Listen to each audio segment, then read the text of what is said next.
Hi friends, and welcome back to my channel. Today I will be showing you how I prep and fill my Quiller Traveler's palette. Words are hard. So on this palette it is approximately 11 by 14 by 7/7/8. It's like a hard plastic. It has a lid. I got stuff on it already, as you know from the one video. I just haven't cleaned it, but it's okay. I'll get it off and it'll be all good. So, and if we open it up and look at it, I like the lid, but it's a little hard to get off, so I'll have to figure out something for that. But we're gonna see if I like this or the ceramic Mita one I got. I have my colors picked out that I want for the palette. You know, the problem with dogs is you have to worry about dog hair.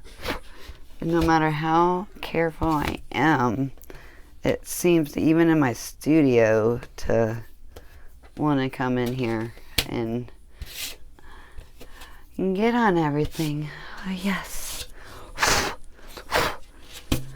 Anyway, so we are going to prep this first. And how I like to prep it. Now, I won't be prepping this area because that's where brushes will be, unless I decide to eventually use it for another mixing area, which I was thinking would be kind of good. We're going to use between a magic eraser and a kitchen sponge, and between the two we're going to try to rough up this surface. So I will be right back. Okay, so now that I got the sponges wet, what I am going to do is, I think I'm going to first go over this with the kitchen sponge, and I'm just going to try to rough up the surface just a tiny little bit. One, it's going to help the paint stick. Sometimes when you have a new plastic palette, sometimes the paint don't want to stick as well as it should.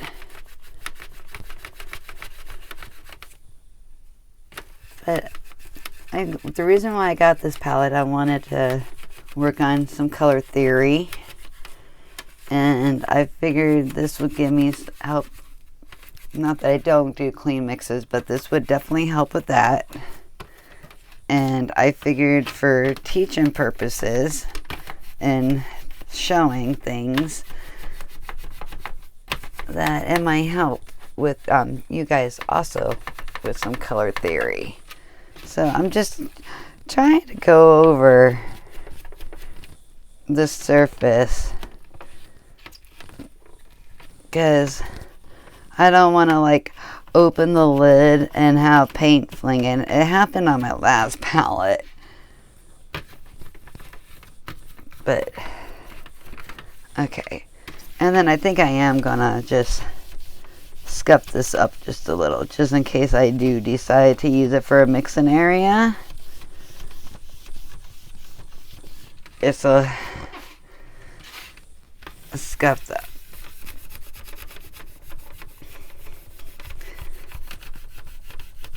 And as you can see with this, that the water,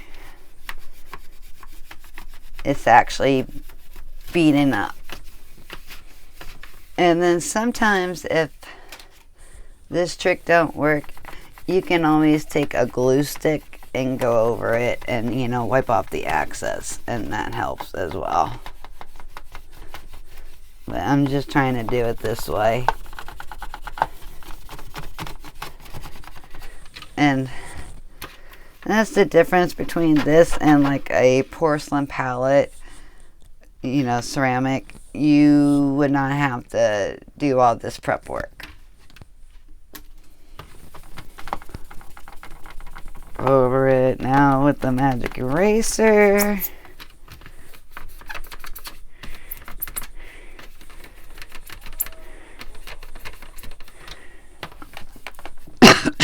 No, sorry.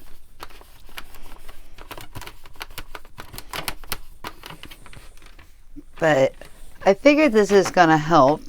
And then when we get to the colors, I'll go over what he suggests and what tell you what I chose and the spaces. But in this palette, there's 12 around in the circle, and then there's 12 total and on the corners.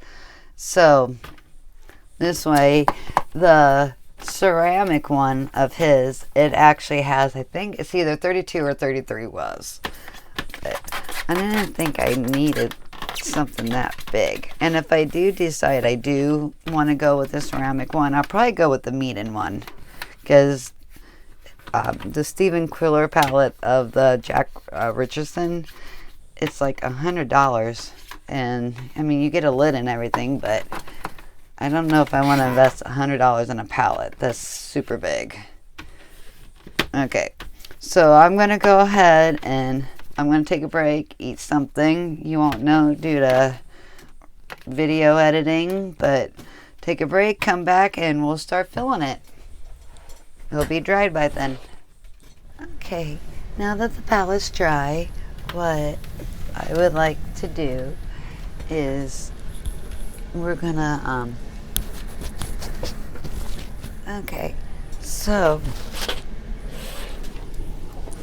I have all the colors I'm gonna use right here. I am gonna write them down as we go so I can do a color chart, and this way I don't forget nothing. So we're gonna go ahead from our neutral kind of, we're gonna with the primary yellow and then go around. So, and then we're kind of using his for a guideline, but not quite all the way. So the first color we're gonna use is the Hansa Yellow Light, and I got a little bit left. So I'm gonna go ahead and turn this the right way. And then I am gonna squeeze some out. Now this is getting low, so I'll eventually switch this color out. But I am using the Danielle Smith Essential set. It's the one that has the warms and the cools. So this way, and then I'm using a paint ringer because this tube is almost empty. So I want to make sure I get out as much as I can. Got a little paint on it, but that's okay. And then I have a little palette knife somewhere.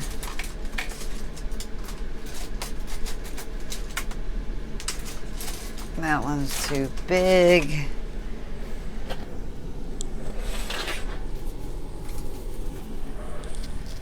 Hang on, because I want to get the palette knife.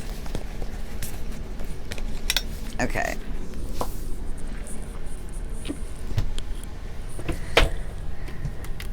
And this way I can try to get that last little bit out.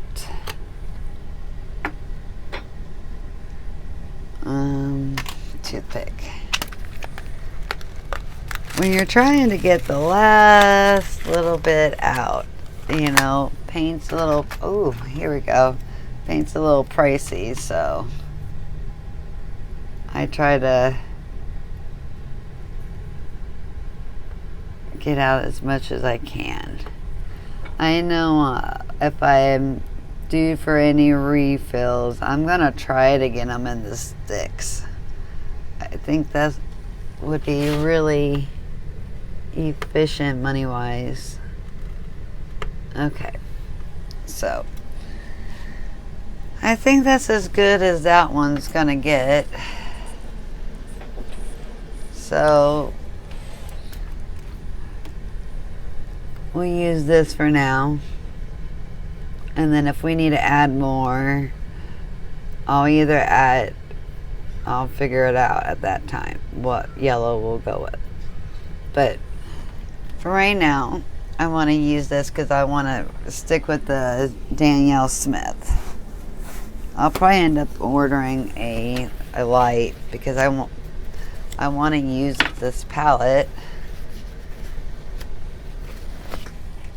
Okay, so then the next color we're going to use and that he suggests is a warm yellow. That was our cool yellow.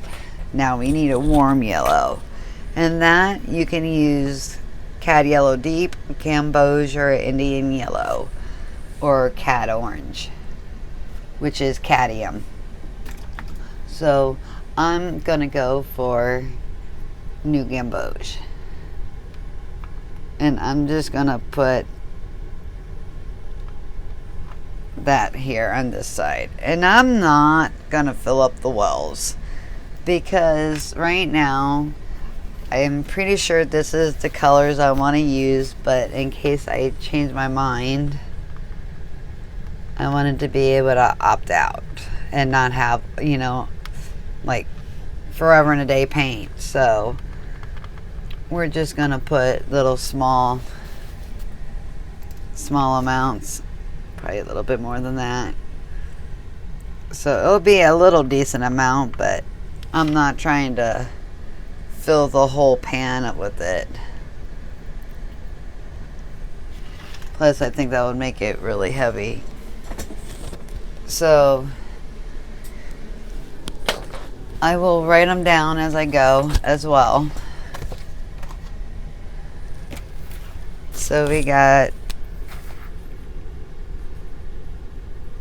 Anza Yellow Light,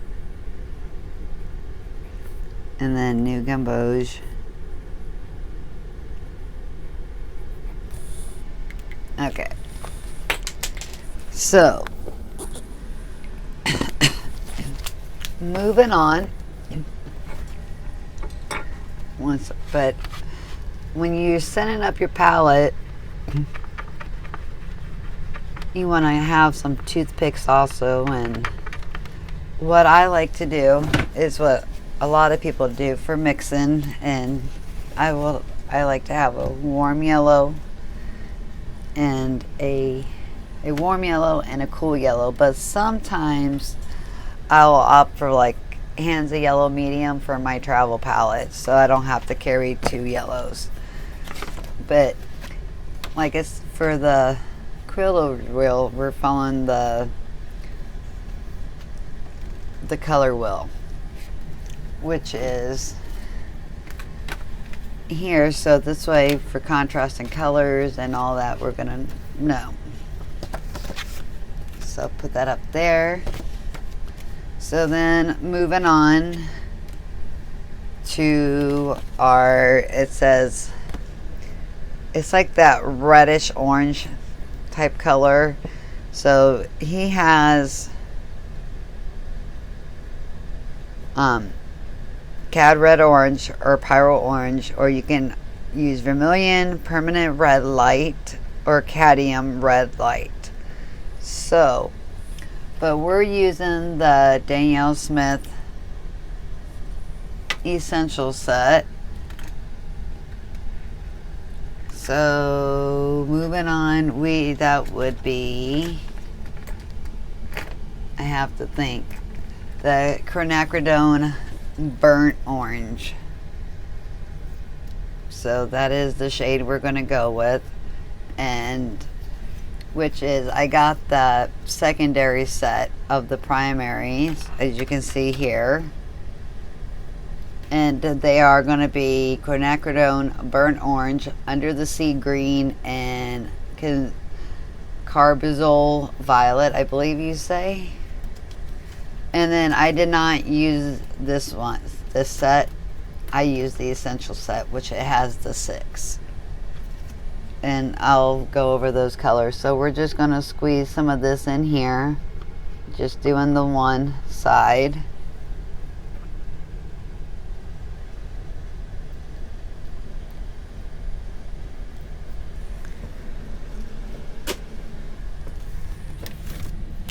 Going ahead and writing it down. And then tomorrow, when it's not so late, I will continue the video and we will probably swatch the colors out in that part. So here, trying to get it not to be in a ball that it wanted to be. This is the first time I've used the quinacridone burnt orange, so it's kind of thick. Sometimes you just have to work it out because, you know, you don't want to leave it in a clump like that. So kind of working it out, spreading it out.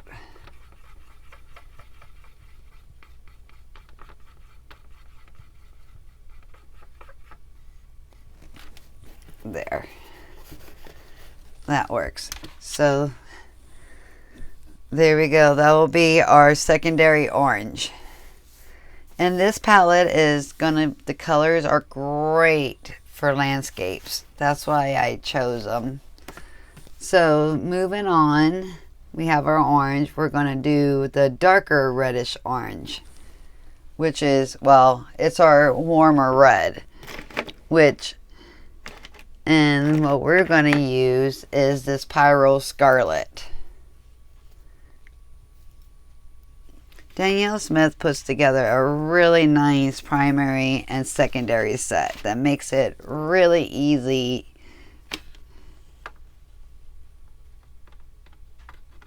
to do. And this is kind of similar color to cadmium red, but without the cadmiums.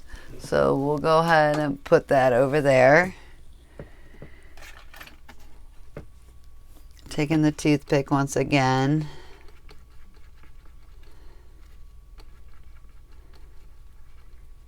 There we go. Paper towel. And that's the other thing. It's always good to have paper towels on hand. So if you need to clean up something, wipe something, you can. Don't want it to be too big. Just trying to clean it up. Don't want it super messy. Okay. So then we're going to go to our pink.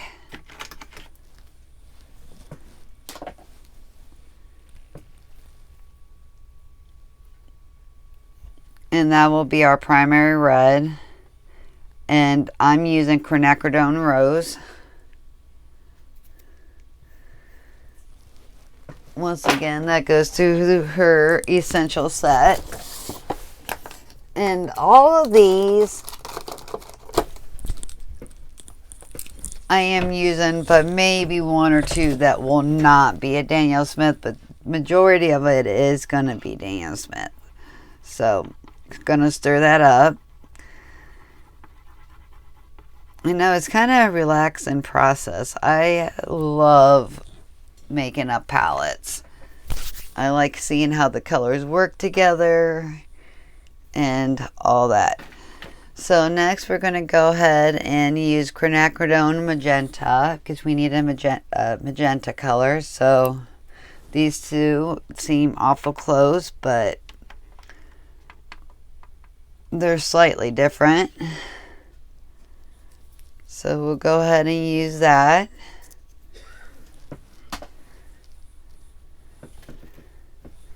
Wiping it off and stirring once again. I'm really excited about using this palette. Now, for my median one that I got with the 2 dividers, and that one I am gonna be using my Winsor & Newton watercolor. So go ahead and squeezing it. And this is going to be my purple. It is the Carbozola Violet.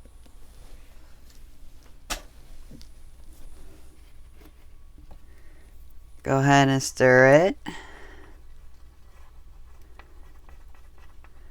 And it kind of looks like a deep violet. It comes in that secondary set as well for the Daniel Smith. So then moving on, we got ultramarine blue. But we're going to go French ultramarine blue. It's pretty much the same thing. They're only slightly different. So squeezing that in. And I'm going to put a bit more of that color in, because I use it quite a bit. And putting that over there. Moving on to a fresh straw. Or not straw, but toothpick. I don't know where I got straw from, but okay. So, got that in.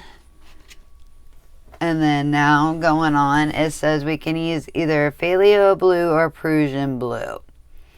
And then or you can use a cobalt. So what I am going to do is I am going to use for right now the phthalo blue green shade, because that's what is in that essential set. Eventually, I'm either going to switch it out to cobalt or Prussian blue. More than likely, it's going to be switched out to cobalt. So, but for right now, a smaller amount of the phthalo. And then we're going to go ahead and repeat the process of stirring it.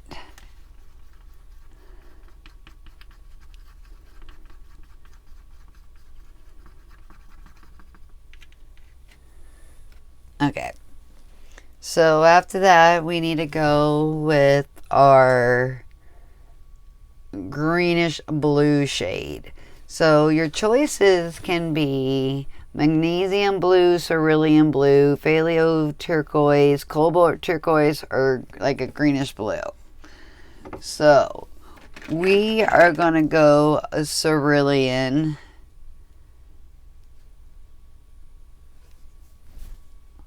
And then we're going to put a turquoise down in here. So we'll go ahead and go with the cerulean. And just a small amount. And actually, these containers are so big, I could actually, along that it was close and in the same family, I could actually put another little dollop of a color there. Because of me not filling these up all the way. But I am not going to do that. I think I'll have plenty of colors with what I'm doing. So, this is the cerulean blue chromium. It's just a little bit cooler than the regular cerulean blue. Okay. And so now it says we can go with the Viridian, a phthalo green, sap green, hooker green light, or a cadmium green pale. So we're going to go with phthalo green blue shade. And I'm just going to, for right now, use a little dollop of that, because we'll eventually, I think, switch it out to either sap green or Viridian.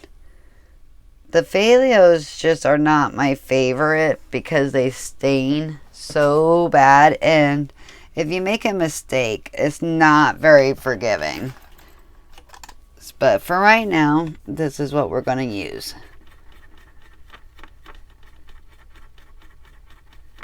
I prefer Viridian over Phaleo Green, but that's okay. And this is for Phaleo Green Blue shade. But we got a little small amount of that, which that's probably too much, to be honest. Okay, and then we're going to go with our yellowish green, which our options are Permanent Green Light or Phaleo Green Yellow shade. And I am going to go with the Permanent Green Light. I think it's a pretty color, so we're going to go with that.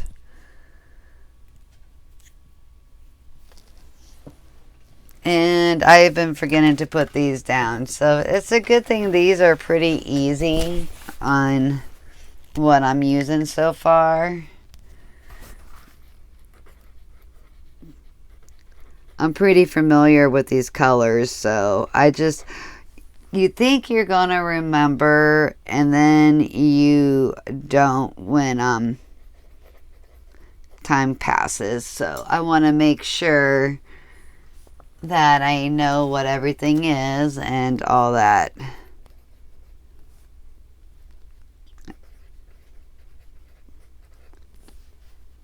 Okay. Plus I'm putting the colors away, so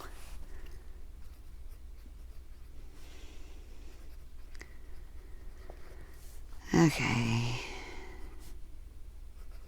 Hang on, guys.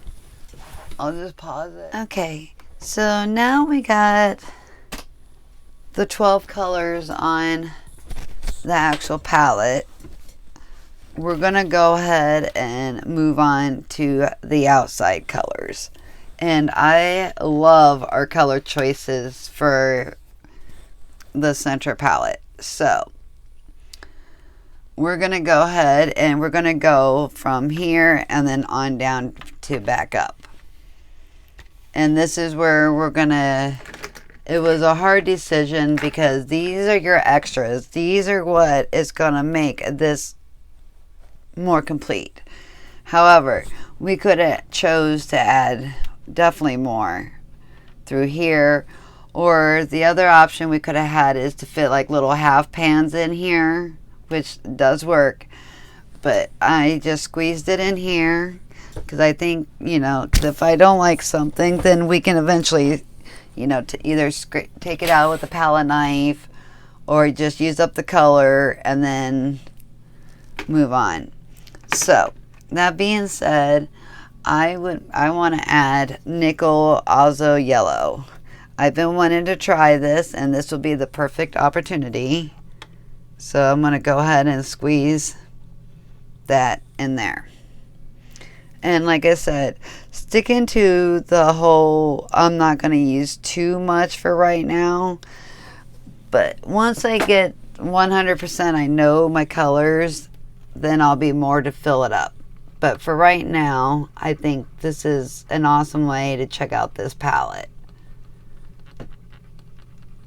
And then I can update it and then update you guys as I do. So write that down.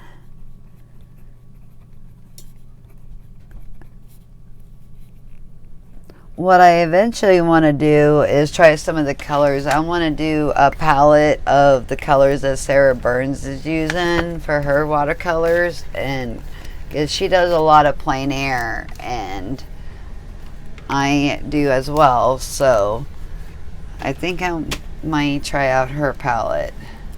I think I have almost all the colors that she uses, but I would have to check it out.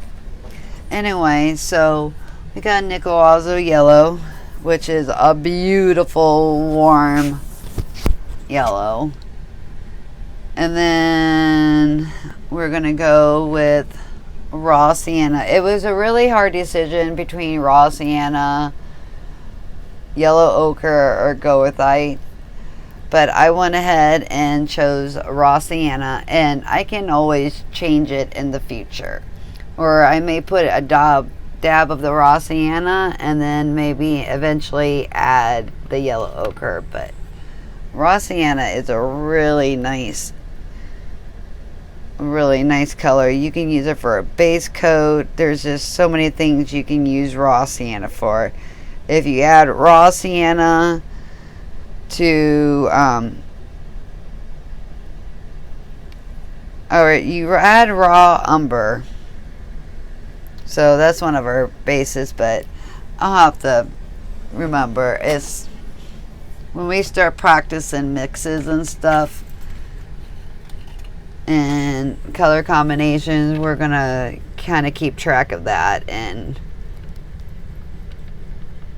we'll be doing that here soon, making some swatches and all that, getting from a lot more familiar with our watercolors. So we got those, and then I got one more. So at this opportunity, I'm going to introduce burnt sienna to our palette. I love me burnt sienna, and I use it a lot. So I'm going to go ahead and squeeze out a good amount of the burnt sienna. I can honestly say I have gone through quite a few tubes of burnt sienna. It makes a beautiful neutral gray with with ultramarine. It's one of my favorite neutral grays.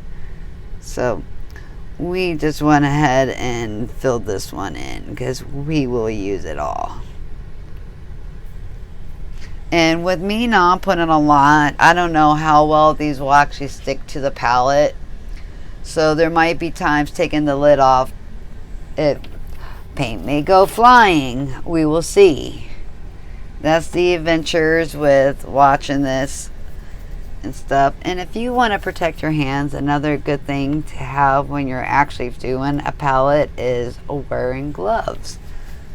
But I chose not to, and you can see it's making quite a mess already. I haven't even got started swatching yet, and it's making a mess.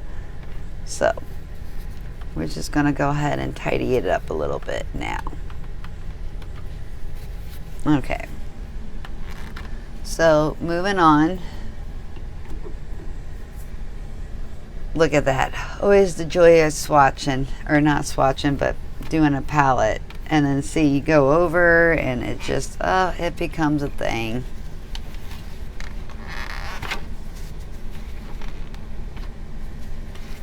Okay. So now that my palette is easily getting a mess, I should be watching my hands here, but that's okay. Moving on. We're gonna go ahead and start these colors. And so I am choosing to go with the lilac next, or the lavender next. Actually,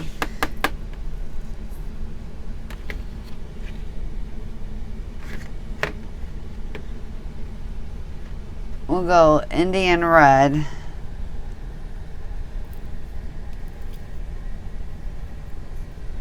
It was a hard decision between Indian red and Venetian red. They're very similar, even light red. But I ended up going with Indian red because it does make some very pretty mixes. So, squeezing some of that. But when my Indian red runs out, I will, instead of buying another thing of Indian red, I'm either going to go to Potter's Pink or Venetian red, trying those. And it's probably going to be the Venetian red. Okay, so moving on to there, we'll go ahead and add the next two.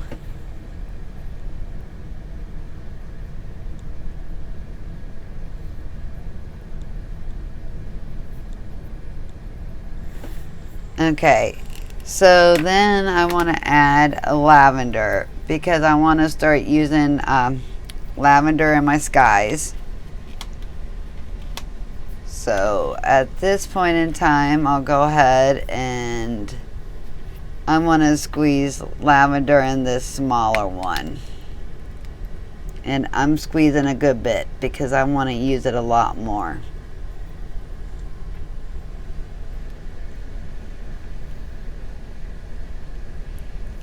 So skipping a space, put lavender.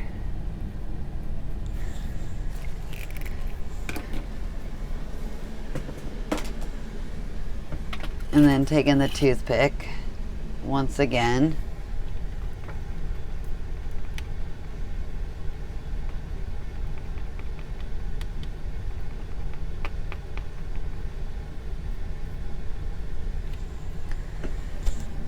Okay, so moving on.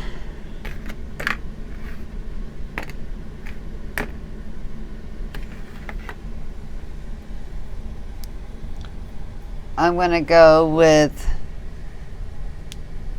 this is going to be an M gram, and it's the anthracnone blue. So we'll go ahead and put that in there, and I'm going to put a nice amount.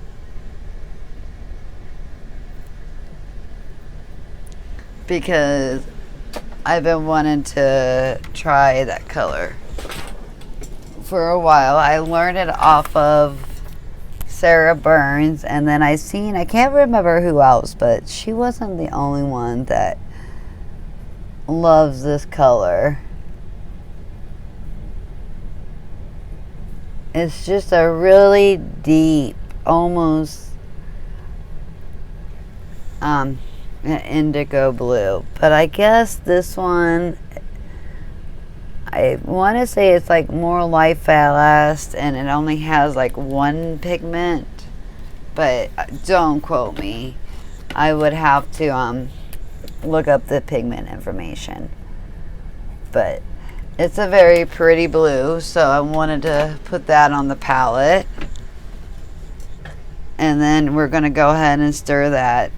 And I don't have a lot of M grams, but I do want to try it, so that works. And that is a very pretty color blue, I have to say. I am glad I went with that. So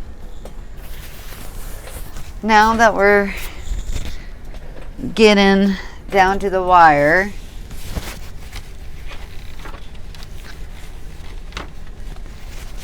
I am loving these color choices.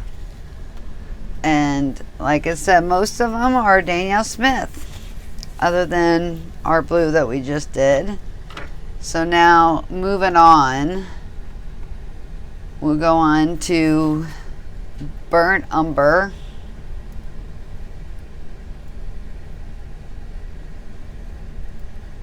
Which is a very nice neutral brown.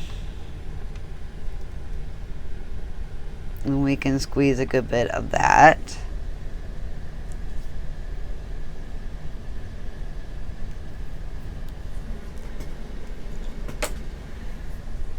And then once again, taking the toothpick,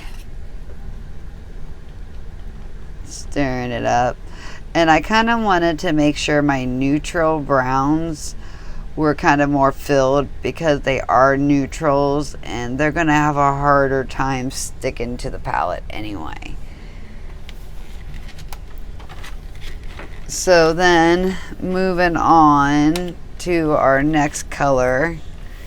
And by the way, if I end up liking this palette a lot, I'm going to definitely end up getting it in ceramic, either the Meanin or the Jack Richardson. It's just, I wanted to try it out on this. It was like $30 compared to a lot more. So then we're going to go with, let me write this down, because if not, I will totally forget the colors. Burnt Umber. And then we're going to go with Raw Umber.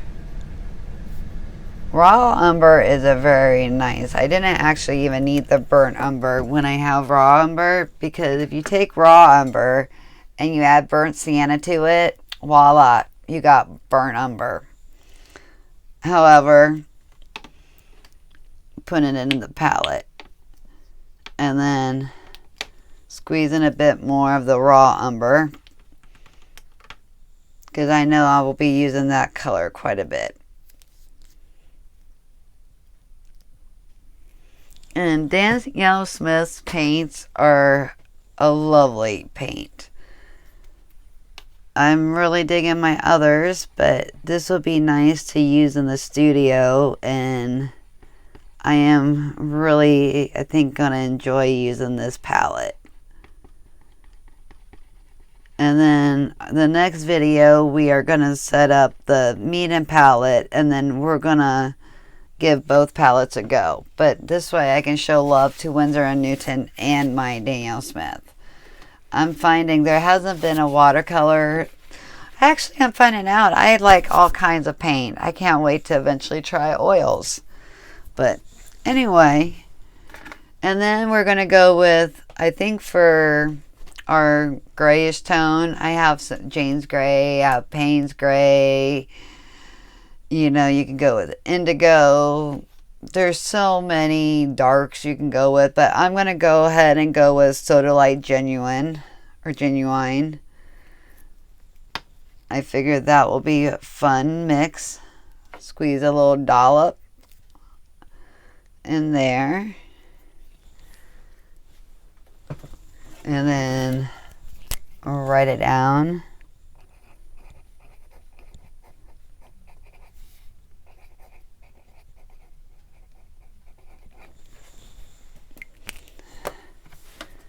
Toothpick so we can stir it.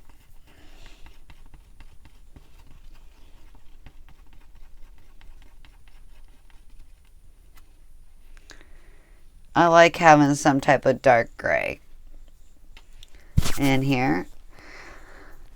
Wow, I am loving this palette, guys. The colors I'm picking out. I love my color choices. I am really looking forward to using this palette. I almost wish they didn't put this on and just kept it smaller, to be honest. Okay, so now you can never have too many greens. So I think I'm going to go with green gold in the first one.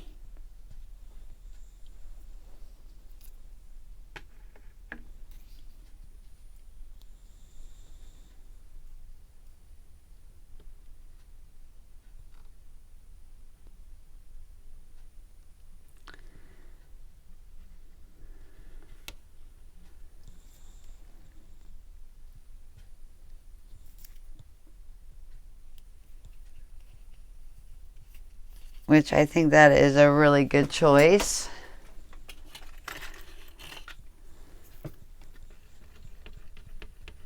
Because if you thin it out, it almost goes to like a, if you water it down, it almost goes to like a transparent yellow. So I thought that would be a really good one. And then we're going to go with Under the Sea Green. That is honestly what goes in the secondary set. So we're going to squeeze out a good bit of that. Because Under the Sea Green is a beautiful color. We're going to stir that out. And this one here is granulating. So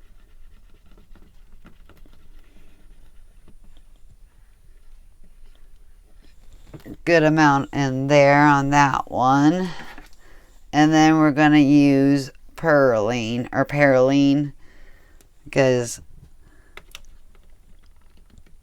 living in Ohio, we have a lot of pine trees, and this darker green is a wonderful addition to have. and we went ahead and filled that up. And then we're going to go ahead and stir it.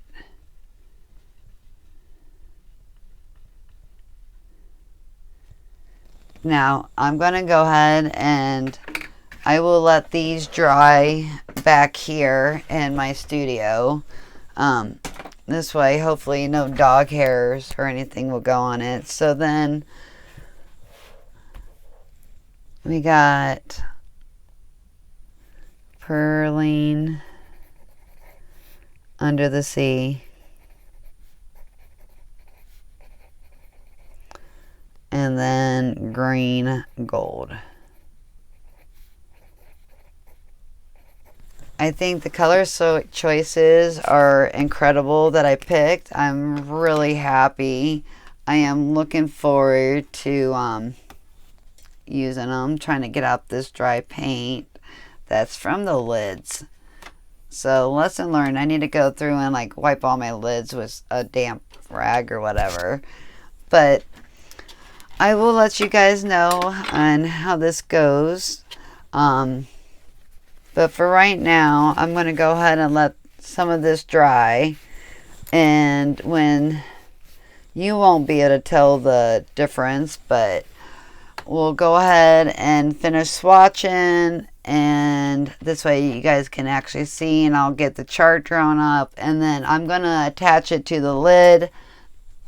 And maybe then I'll probably have it laminated, so then I'll have it. But thanks for watching, everybody, and I will see you in a while. Thanks to editing. Okay, so it's been about 24 hours or so, and now I'm going to go ahead and do the swatch. But I am going to go ahead and speed it up and just let you watch.